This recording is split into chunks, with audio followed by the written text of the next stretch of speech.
Buenos días, buenas tardes, siempre con la misma retahíla de saludo.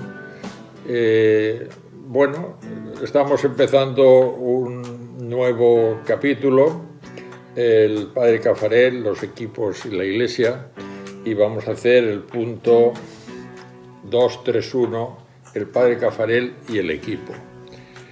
Bueno, Mercedes y yo hemos pensado que hemos dudado si debíamos de haber empezado con el equipo, con el movimiento y luego el equipo, pero claro, nos ha pesado mucho pues el hecho de que en realidad no hubo movimiento sin equipo primero, y por eso nos parecía más lógico seguir esta línea cronológica y hablar de la creación del primer equipo, que es un tema muy recurrente que ya se ha hablado muchas veces, y dentro de él, pues, tener un recuerdo a cómo el Padre Caffarel le cambió la vida en el encuentro con Cristo en el año 1923, cuando él tenía 20 años.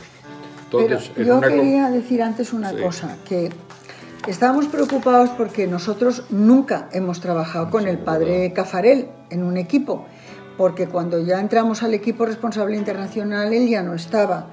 Entonces no tuvimos la experiencia de cómo era trabajar con él.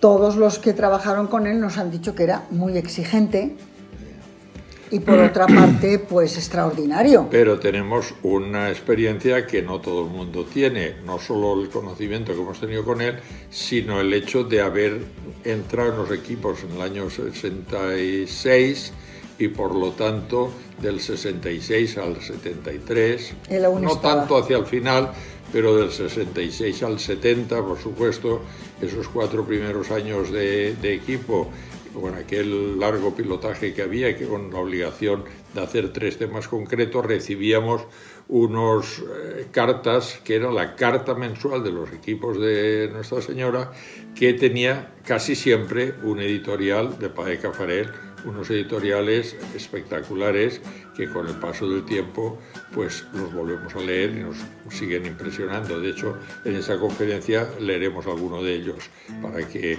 vean el ambiente y el detalle. Entonces, los equipos que se formaban, empezaban entonces, en aquellos primeros años, si no la relación directa con el Padre Caffarel, pero sí tenían una relación, digamos, de recibir en el fondo una carta suya, un editorial que significaba una relación, podríamos decir, personal.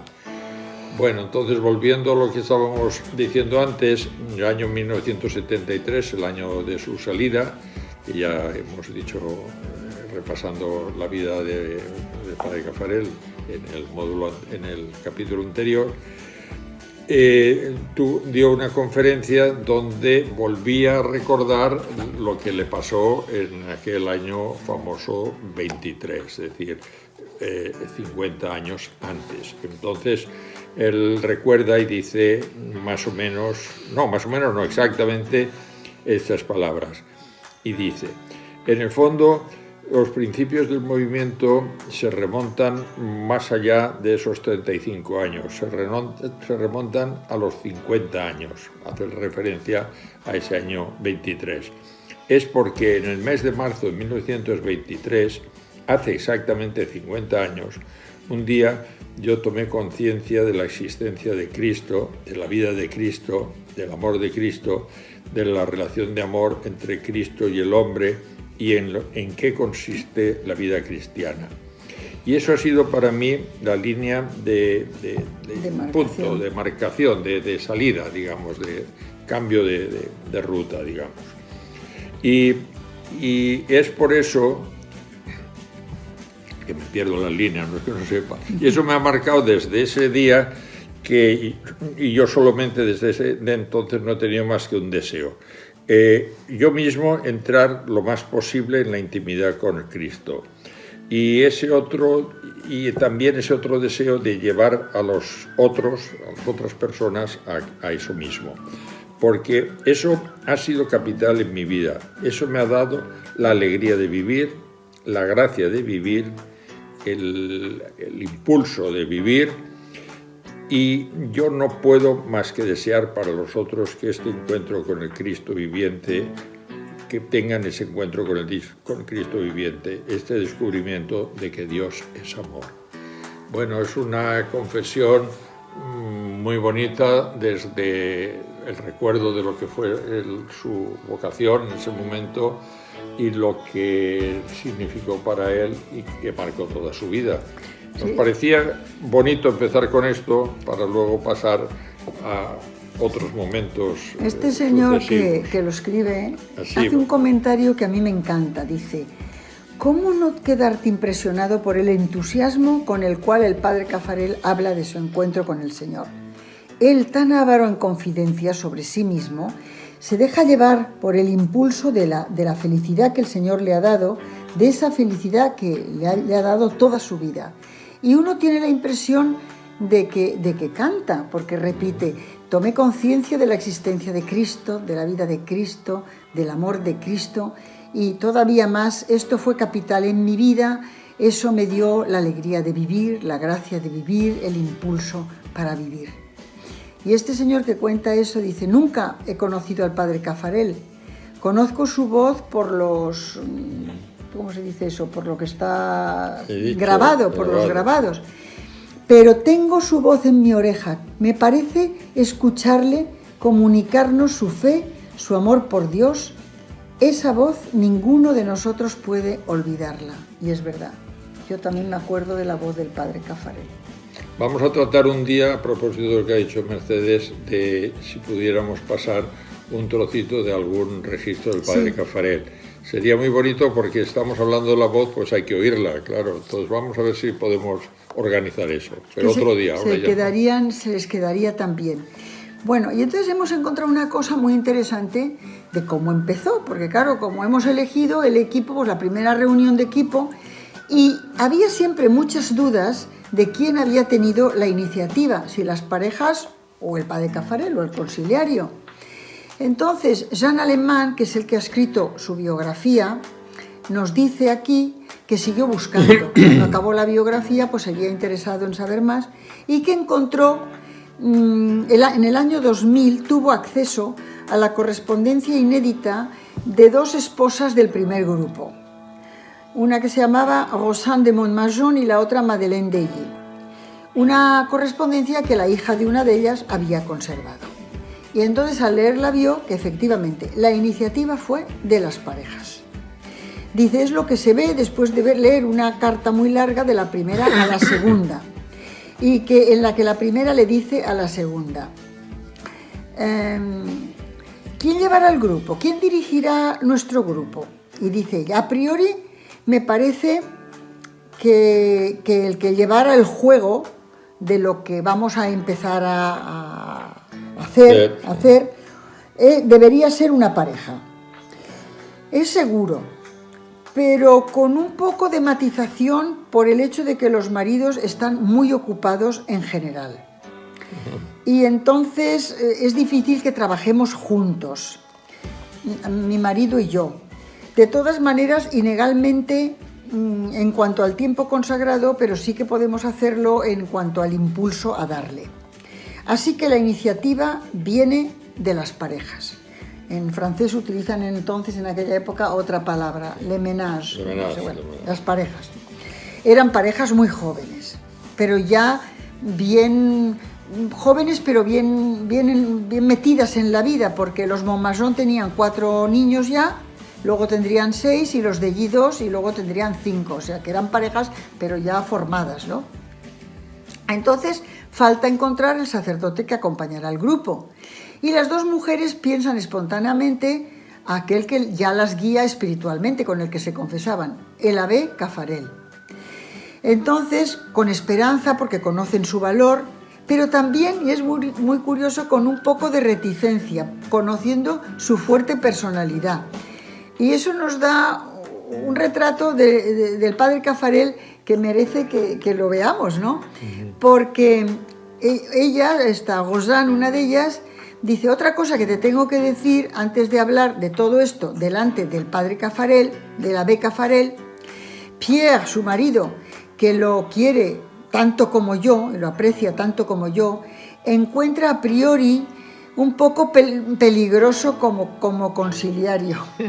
O más bien hay que situarlo de manera precisa en el contexto. Tú fíjate si mandaban y organizaban. Valdría mejor, pienso, que sea un asunto entre laicos, entre parejas, dice ella, cristianas, con el apoyo, el control de un sacerdote, más que una pequeña capillita dirigida por un sacerdote. ¿Qué piensas? Y luego, un poquito más tarde, vuelve a decir, quizá te haya dejado un poco parada, pareciendo temer que el conciliario tome demasiado lugar.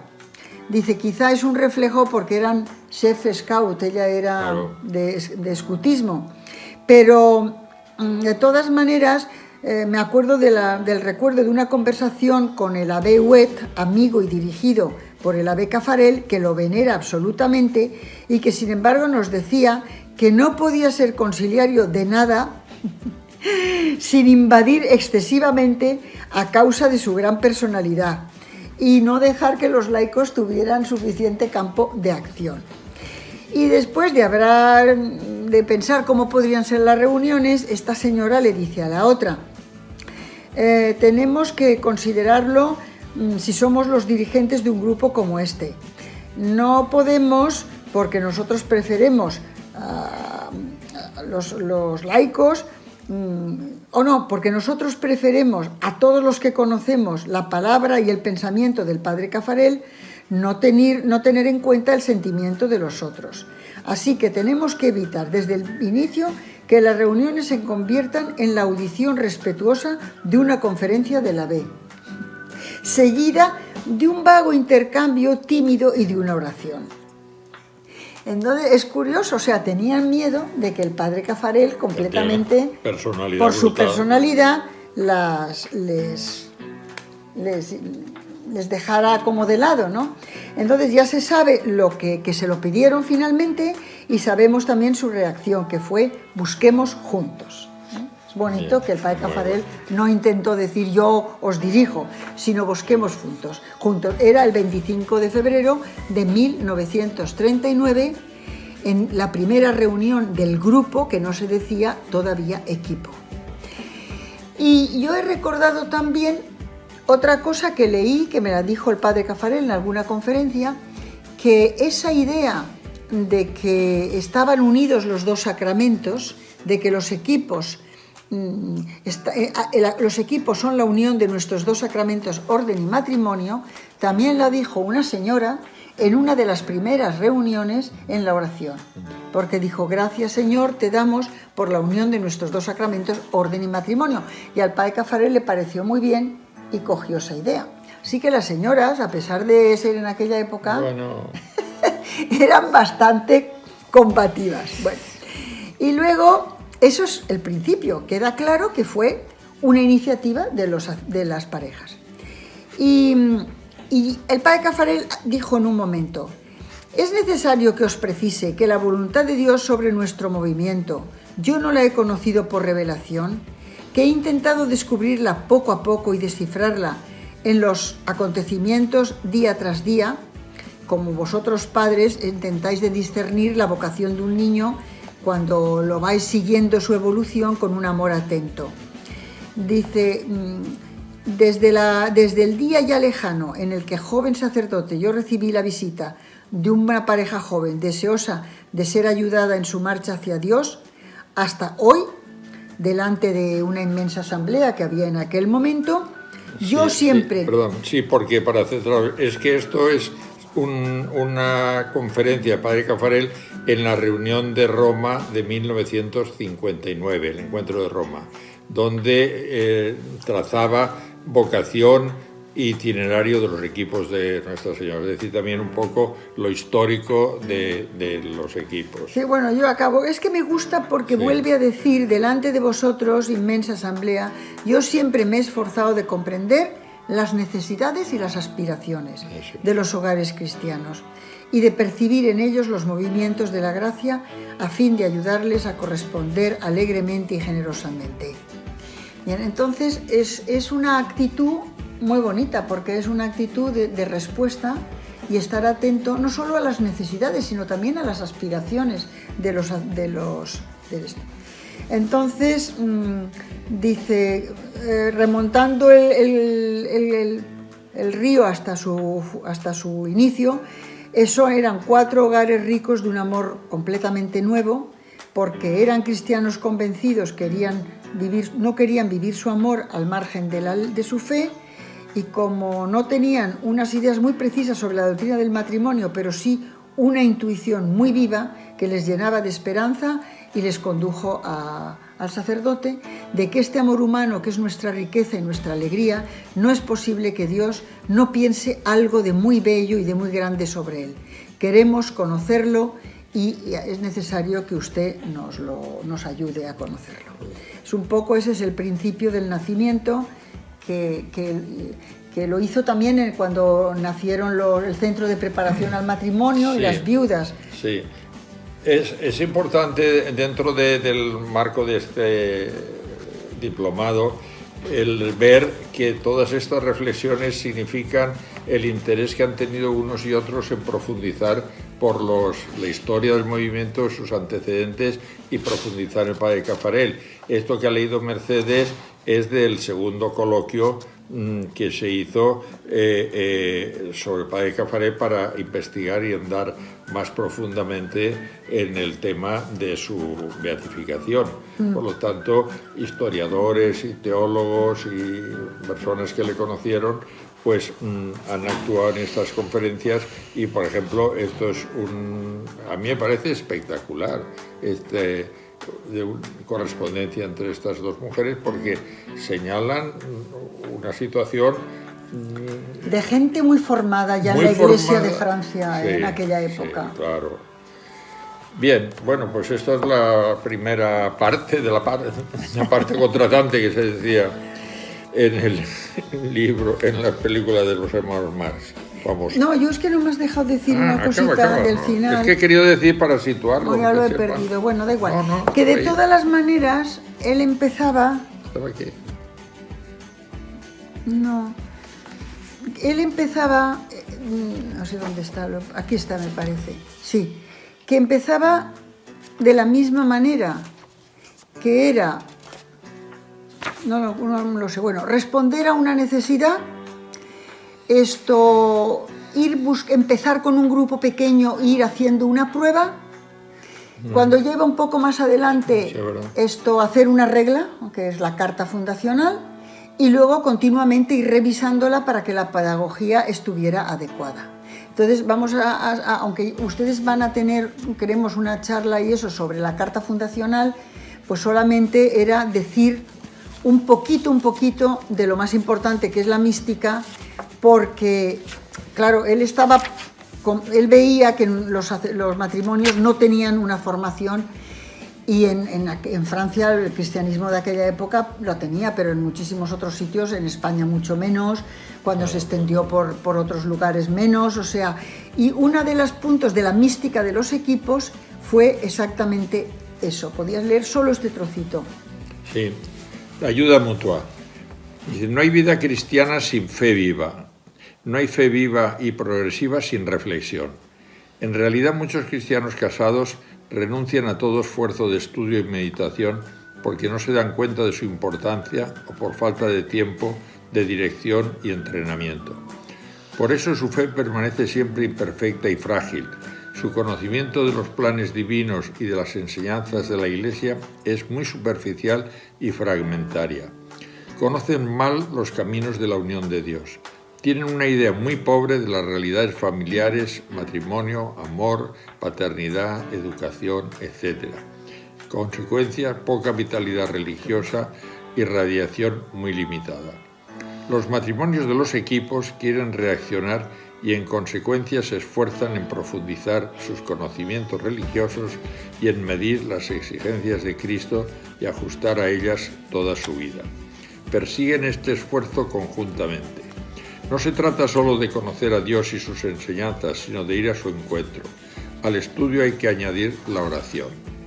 Me parece, bien, ¿no? Esto es parte de lo que él escribe en la carta. Pero qué razón tenía. Pero toda la razón. Nosotros no teníamos conocimientos ni tampoco una vida de oración, o sea, íbamos a la iglesia, pero no teníamos, ni habíamos leído la palabra de Dios a fondo, ni nada de todo esto. Bueno, 30 años más tarde, sí, en cualquier caso. Sí.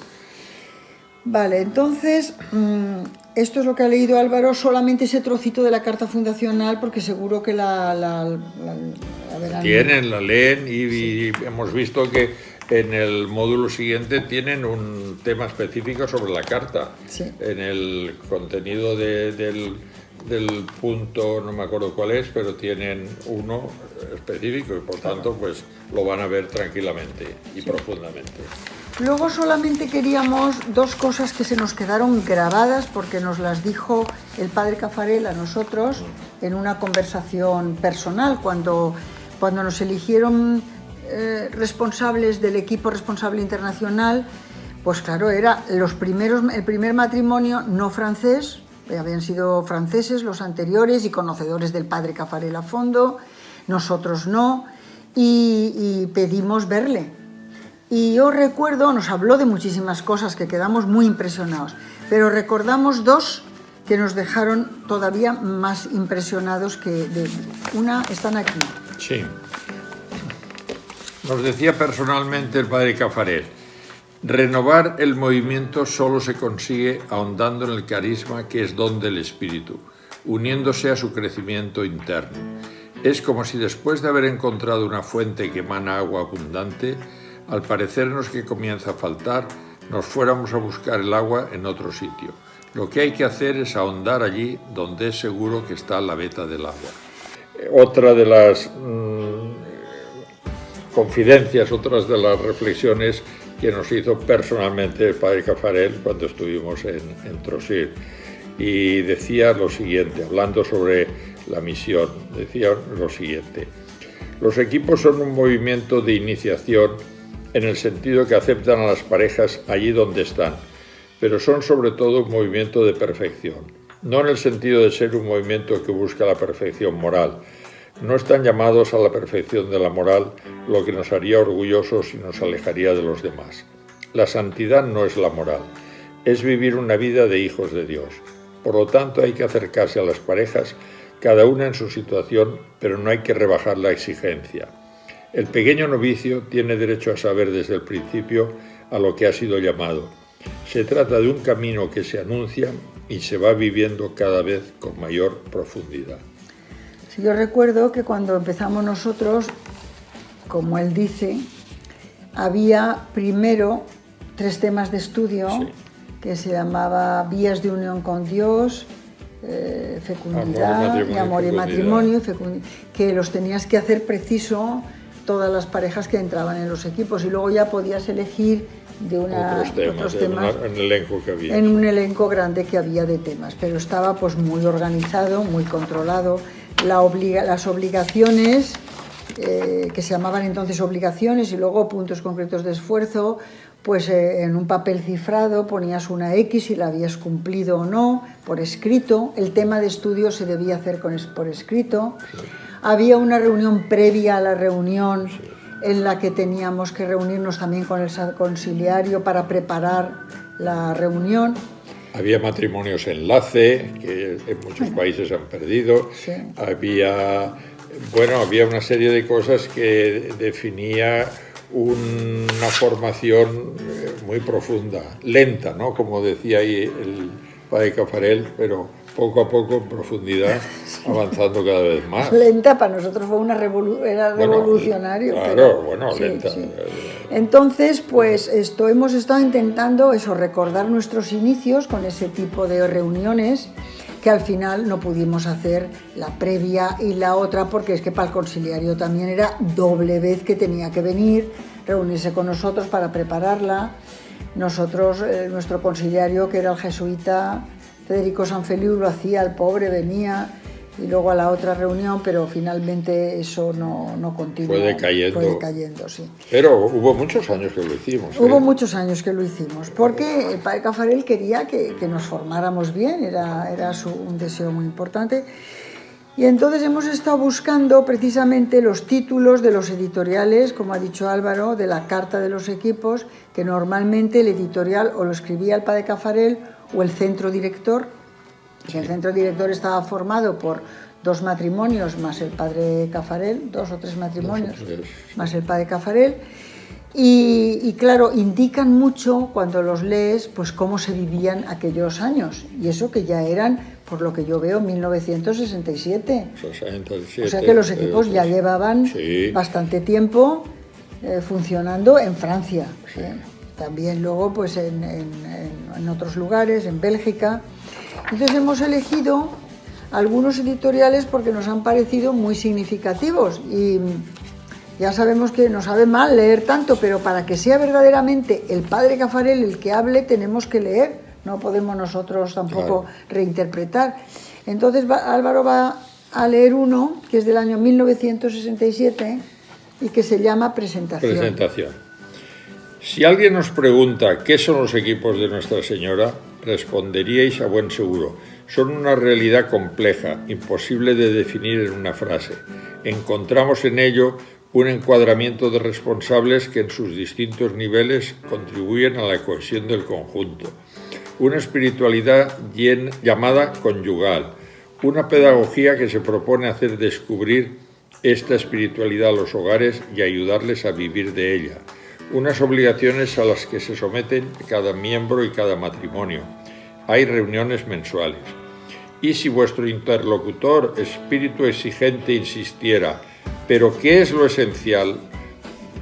Aquel elemento que de faltar desnaturalizaría los equipos de Nuestra Señora, ¿qué le diríais?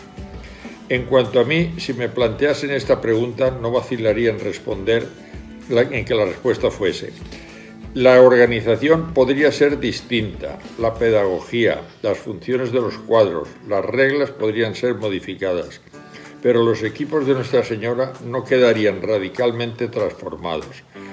Pero si la espiritualidad conyugal se suprimiera o se sustituyese por otra espiritualidad de tipo monástico o de celibato, por ejemplo, el movimiento estaría acabado. Todo perdería su sentido: pedagogía, encuadramiento, obligaciones, porque el único sentido que todo ello tiene es en relación con la espiritualidad conyugal.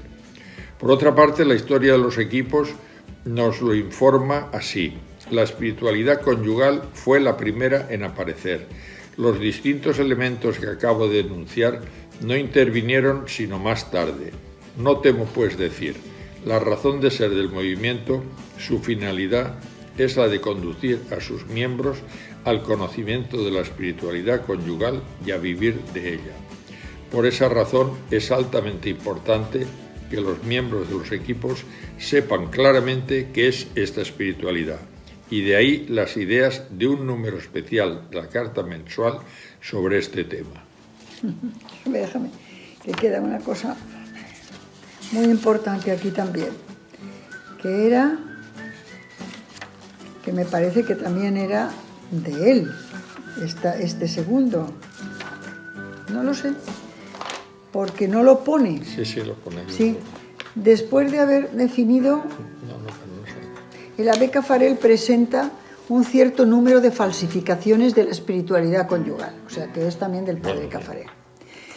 Quisiera primero responder a una objeción que se me hace a menudo, especialmente por parte de sacerdotes. Casi seguro que ya os la habrán hecho o que os la harán un día u otro. No hace mucho un sacerdote que desempeña un cargo importante me la expuso, no sin vehemencia e ironía. Es algo ridícula esta moda de espiritualidades distintas. Solamente se oye hablar de espiritualidad de los seglares, de espiritualidad de los oficios, del matrimonio. Y aún vamos más lejos, se habla ya de una espiritualidad del ingeniero, del médico, del sindicalista. Uno de estos días los editores nos ofrecerán nuevos textos. Bueno, hace una ironía la espiritualidad del diputado.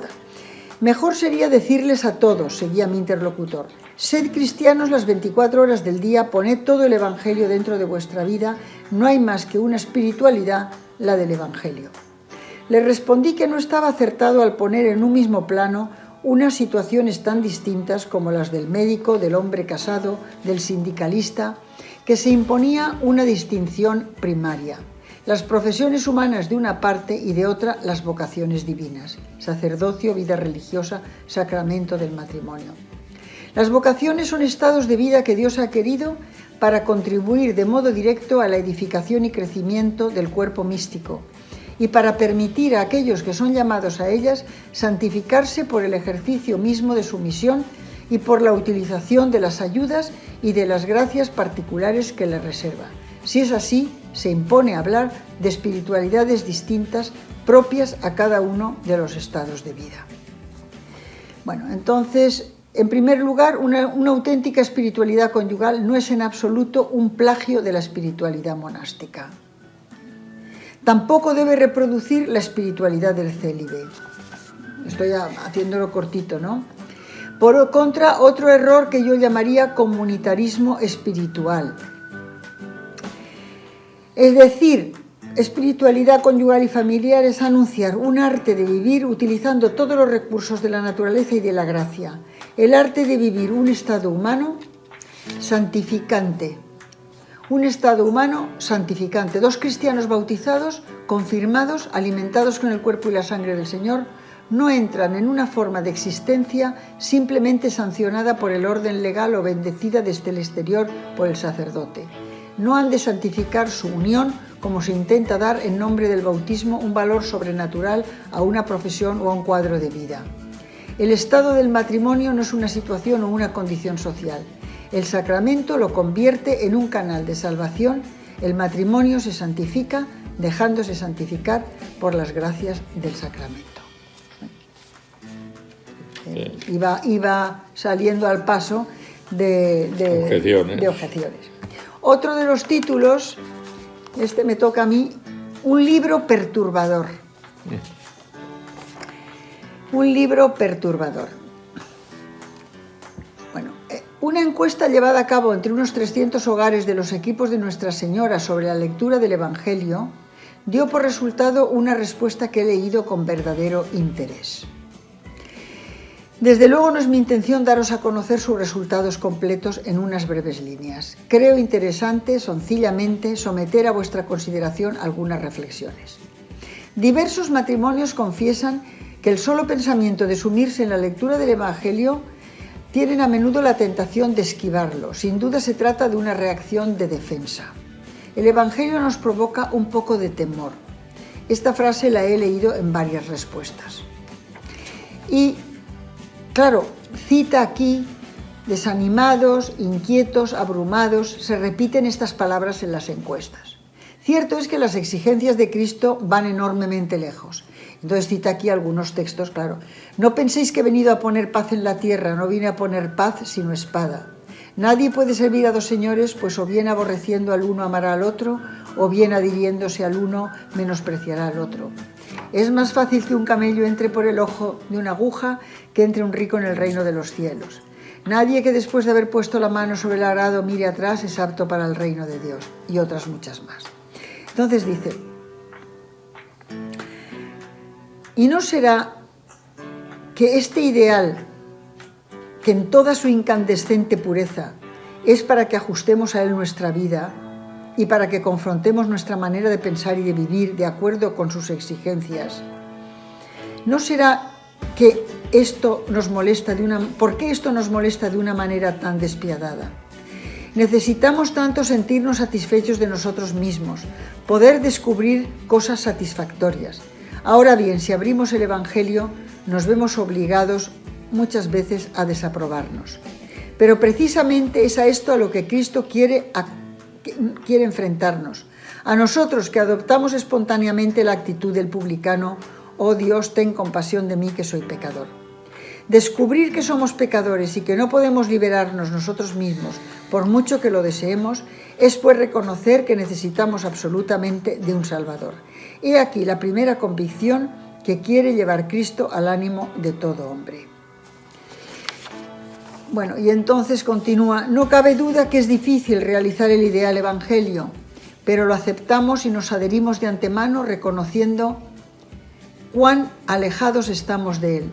deseando sinceramente conformar a Él nuestra vida, y entonces Él acudirá en nuestra ayuda, Él y la gracia del Señor. Y ha obrado otros milagros. Para Dios no hay nada imposible. Por lo tanto, no tiene razón de ser el desaliento.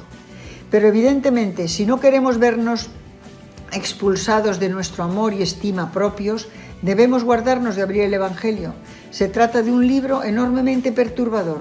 Con ello quiero decir que se enfrenta a nuestro sosiego y nos hace la vida difícil. Ese fue uno de los editoriales. Bueno, los editoriales eran todos de este calibre. Bueno, hay uno muy bonito. ¿Cuánto falta? ¿Ya es la hora? No, tiempo. Bueno, hay uno muy bonito que será el último que leerá Álvaro. Y yo en esta misma línea leo uno porque me ha hecho mucha gracia, que se llama No te fíes de Alfonso, que es sobre la oración. Dice... Bueno, es terrible cuando habla el padre Caffarel en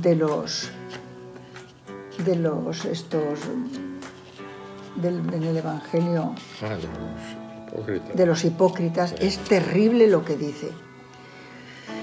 Los fariseos, vamos. Son hombres que se han agrupado para salvaguardar su vida religiosa de toda contaminación pagana, celosos en cuanto a la meditación y la práctica de la ley. Según parece, muchos son muy puntuales en el cumplimiento de sus deberes religiosos y de los minuciosos ejercicios que les impone su propia regla. Entonces diréis, ¿en qué merecen la cólera de Cristo? En que esperan su salvación de la ley, de la práctica de la ley y, por tanto, en definitiva, de ellos mismos. Según ellos, es santo el que practica perfectamente la ley. Por esta razón, cuando se presenta un Salvador, no experimentan la necesidad de tenderle la mano. Ahí está su imperdonable pecado, creerse justos porque practican la ley, no necesitar ser salvados, lo cual equivale a pensar que la venida y muerte de Cristo fueron inútiles. ¿Veis el peligro? Creerse justo por el solo hecho de practicar la ley, incluso de añadir algo a la ley. Pues bien, no y 1000 veces no. Incluso aquel que entrega todos sus bienes a los pobres puede ser tan solo un tambor vacío y estrepitoso, dice San Pablo.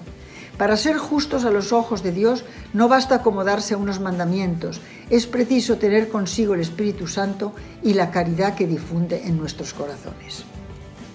No os ocultaré que muy a menudo me intranquiliza el saberos tan ignorantes de la verdadera oración, sin concederle, como quien dice, un lugar en vuestras vidas, bajo 1000 pretextos más o menos válidos. Por esta razón existen tantos hogares anémicos que van languideciendo. Nunca se tiene razón para no comer, para no respirar, para no dormir, nunca se tiene razón para no rezar. Desde luego, si después de 2 o 3 años de vida de equipo no habéis aprendido a rezar y no destináis un lugar central a la oración en vuestras vidas, no escaparéis al fariseísmo. Así sin más. No escaparéis al fariseísmo. Poco a poco veréis aparecer los síntomas del mal y ceder a él por pequeñas etapas. La propia satisfacción, favorecida al principio por la comparación con los que os rodean y que son sin duda alguna menos virtuosos que vosotros, la buena conciencia, que es una esclerosis espiritual, la convicción de ser justos cuando somos solamente bien pensantes, ese término moderno para designar al fariseo, la solapada satisfacción de constatar y estigmatizar los pecados de los demás, y si al leerme comprobáis que estáis libre de estos síntomas, no por ello os quedéis totalmente tranquilos. La oración prolongada, me refiero a la auténtica oración, posee una virtud maravillosa para conducirnos al descubrimiento de Dios y de nosotros mismos, de la santidad de Dios y de nuestra necesidad cotidiana de ser salvados. Y acaba con el título del editorial. Si habéis logrado rezar como San Alfonso María de Ligorio, entonces estad tranquilos. No existe para vosotros el peligro inmediato de fariseísmo. Señor, decía, no te fíes de Alfonso, es muy capaz de traicionarte hoy. Caffarel. Impresionante. Bien, no sé, yo creo que deberíamos un poco de contar nuestra vida de equipo, por terminar un poquito de una forma menos leída. Nosotros, no sé, como tú quieras. No, que solamente quedaba la despedida del padre Caffarel. Sí, bueno, pues 5 minutos, sí, una cosa y 2 la lectura. nosotros hemos vivido en el mismo equipo, no sé si lo habíamos dicho sí, ya, sí, en el mismo equipo 54 años, un equipo que empezó con mucha ilusión, con mucho encontrarse unos a otros, descubrir el mundo profundo de la Iglesia, con este régimen, vamos a decirlo así, por un lado de control, de exigencia del padre Caffarel, que entonces estaba muy presente en la vida del movimiento, de los equipos, y por tanto, a través de eso que estábamos leyendo de nuestras puestas en común, en los comentarios que nos había parecido, era obligatorio incluso leer el editorial, por lo tanto era una cosa que, además de ser importante, estaba dentro de aquellas primeras obligaciones del principio. Entonces, pues yo lo recuerdo como algo que nos marcó mucho, que nos cohesionó mucho al equipo, que ha permitido que podamos estar con todos los achaques de la vida y las enfermedades y los fallecimientos ya de dos de ellos, la integración de otro, la salida de uno al principio, en fin, un equipo como otros muchísimos. Hemos pasado todas las crisis habidas y por haber que se pueden pasar, porque te vas conociendo. Al principio era un deslumbramiento, luego ya es una rutina porque sabes muchas veces lo que unos y otros vamos a decir. Luego la reunión balance siempre era muy negativa, nos parecía que no adelantábamos y no somos ningún equipo extraordinario, pero a mí hay una cosa de San Agustín que me acuerdo que mi madre la decía, y era que hay también una cosa muy importante que es el deseo. Y nuestro equipo yo creo que se mantiene porque tiene deseo de mejorar. No es una realidad que sea palpable porque muchas veces no se hacen mucho las cosas ni nada, pero ese deseo continúa. Y entonces ver a personas de 80, de 90 años, 93, que todavía tienen ese deseo, que todavía creen que si nos reunimos en el equipo, nos reunimos en nombre de Cristo y que está presente en medio de nosotros, aunque salgan las cosas mal, pues yo creo que eso hace que nuestro equipo pues haya continuado. En el fondo, yo acabo con esto, el padre Caffarel, cuando ya se iba del movimiento para dedicarse a la oración en Trossir, pues le pidieron, pues escriba, le pidieron qué podría escribir. Dice que estuvo pensando muchas cosas, pues hablaré de esto, escribiré sobre lo otro, y al final se decidió por hablar de un testamento que era de la reunión de equipo. No me acuerdo cómo le llamó a este texto, el significado cristiano de una reunión de equipo. Decidió de todo eso. Y es así lo que dice. En medio de estos hogares reunidos en una habitación de la casa está la presencia intensa del resucitado, vivo, atento a todos, amando a cada uno tal como es, con lo malo y lo bueno, dispuesto a ayudarle a ser tal como quiere. Está presente como en la noche de Pascua en la cámara alta de Jerusalén, cuando se apareció de pronto a los ojos de aquellos participantes de los equipos que eran los apóstoles. Sopló sobre ellos diciendo: recibid el Espíritu Santo, y se convirtieron en hombres nuevos. Jesús en medio de los hogares no deja de darles el soplo de su Espíritu. Los que se abren a este soplo, se aprende poco a poco a abrirse a él, se convierten en hombres de este soplo. Así la reunión se desarrolla animada por el Espíritu, que comunica la doble pasión de Cristo a estos hombres y a estas mujeres que llegan a veces agotados y llenos de preocupaciones al final de una dura jornada. Su impaciencia por alcanzar la gloria del Padre y su ardiente y suave compasión por estas personas que son como ovejas sin pastor. Acabo de describir no lo que ocurre siempre, sino lo que debería ocurrir, porque una reunión de equipo, que no es en primer lugar un esfuerzo en común para encontrar a Cristo, no es una reunión de equipo de Nuestra Señora, sino otra cosa. Eso es lo que decía el padre Caffarel en este último editorial, que es su testamento. Prácticamente su testamento. Sobre la reunión de equipo. Y a lo que le daba más importancia, lo concretó precisamente, por eso nos ha parecido, hemos hecho como hemos podido, pero nos parece que hablar del equipo y de la reunión de equipo, que después lo verán en otros módulos, y nosotros pues trataremos, si toca también, el volverlo a profundizar, si es el caso, pero creo que, como decía el padre Caffarel, pues es lo más importante, lo que ha sostenido nuestra vida de equipo. Y ustedes que llevan ahora, unos empezando, otros a media vida, y algunos incluso con equipos mayores, pues creo que el pensar en la importancia que tiene que el equipo continúe, que el equipo profundice, que el equipo ore, como se ha dicho aquí por el padre Caffarel, pedir un poco de exigencia nunca va mal. Y en fin, no sé. Decía que la exigencia nunca decepciona. Nunca decepciona, efectivamente. Acabamos de tener hace 3 días nuestra reunión online con nuestro equipo y era muy enternecedor, la verdad. Claro. Intentar hacer el tema, intentaban... Este año es especialmente difícil, sí, para algún todos. Enfermo. Para ustedes, para todos. Pero en fin, allí estaban todos, que no se entienden muy bien con todas estas cosas, estaban allí. Bueno, nos ayudaba un hijo, un nieto. Un hijo, un nieto. Fue muy bonito volver a tener la reunión con todos ellos. Muy bien. Solo bueno, les pues deseamos... nos despedimos, nos deseamos que nos perdonen esta interrupción. Supongo que también, como he dicho, una vez que pasó en otra, los organizadores sabrán fundir las dos vídeos en uno, y quedamos para la próxima reunión. Así que muchas gracias.